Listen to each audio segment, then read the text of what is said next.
There is a fundamental contradiction at the heart of the modern teenager's life, and if we are honest, in the lives of every adult today. We often talk about choice.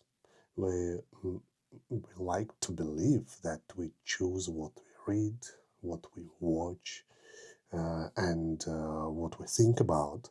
But if you look closely, as I did, uh, at the environment in which we operate and function, interact with neighbors, friends, family, that choice begins to look like an illusion. The range of choices available to modern mind is actually quite meager. In the worst case scenario, we became captives. We are prisoners of the very technological progress that was supposed to free us. The way the young person engages with information today is almost never motivated by a desire for self improvement or by a desire to become a better person, as Socrates might have envisioned it once. Instead, it is driven by compulsion, a compulsion to consume as much as possible in the shortest amount of time. Why? Because the next notification is already waiting, because the new trade has already started or emerged, because next viral video had been shared on the common chat among friends, because the fear of missing out is stronger than our desire to understand, and this creates, let's call it paradox. We are driven by technology, by friends, by environment, by our desire to consume more and more, but we are understanding less and less. Inevitably, this inadequacy brings uh, cognitive shallowness. It has insidiously become a pervasive new norm. So, how this actually work? What is the mechanic of it? To cater to this demand of speed, traditional text, this that the kind that requires patience, diligence to work, have been supplanted and replaced by flashy headlines, 50-second clips, the emotional triggers, 1 minute videos, shorts, reels, 15 minutes lectures on something scientifically hard to understand. The primary aim of such formats is not logic, it's not dictated by it. It's not to construct the coherent argument or to help construct personal understanding. The aim is to foster the emotional attachment. I recently looked at a study of Chinese researchers, I post the link below, regarding the social mechanism of TikTok. And what they found shouldn't surprise us, but it is alarming. These platforms capitalize almost entirely on vivid sensory appeals. They bypass the logical centers of the brain and go straight to the gut, hit us into the gut. Now, I want to clear here, emotional content is not inherently bad. As far as I can discern, a bit of emotion serves as a buffer against burnout. It keeps us human, after all. But it fosters a kind of cognitive intoxication. Maybe intoxication is a good word for this. We get drunk on the feeling of knowing without doing the work of knowing.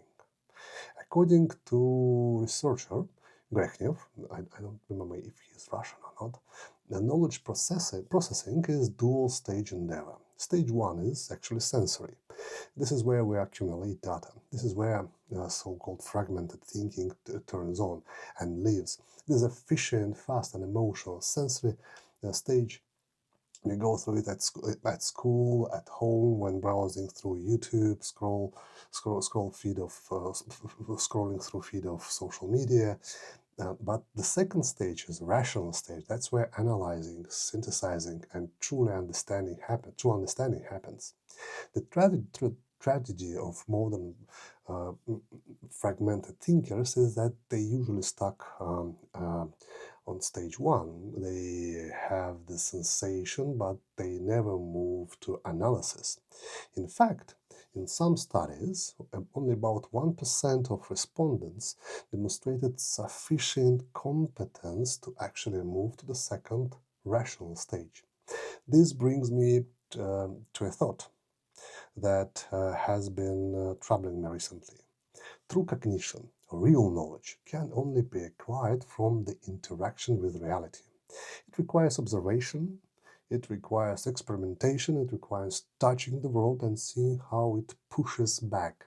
But today, with the omnipresence of digitization, most young people and many of us, adults, professionals, and those who consider themselves mature enough, are acquiring knowledge almost exclusively through digital means. And this forces us to ask a difficult question. Me, ask a difficult question. Are we actually learning about the world, or we are just learning about other people's representations of the world? When a child learns about the nature through TikTok video or learns about history through GPT-generated summary, they are not engaging with reality. They are inhabiting a domain akin to Alice in Wonderland. But unlike Alice, who fell down the rabbit hole and actually experienced the madness, we are just watching through a glass screen. We never touched this madness. We lack the first-hand experience, and that turns information into wisdom. The key question for us then isn't just how do we focus better. The question is much deeper. If the modern environment naturally traps us in the sensory stage, in that emotional, fast-paced loop, how do we build the ladder to get out? How do we facilitate the progression toward the rational stage? I believe this is central challenge of education in 21st century. We have to figure out how to help people break the glass, to stop watching the world and start touching it again.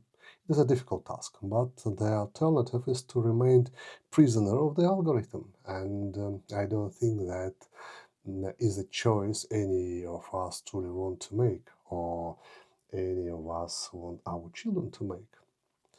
Thanks. See you. By the way, next time I'll tell you also something interesting. Bye bye.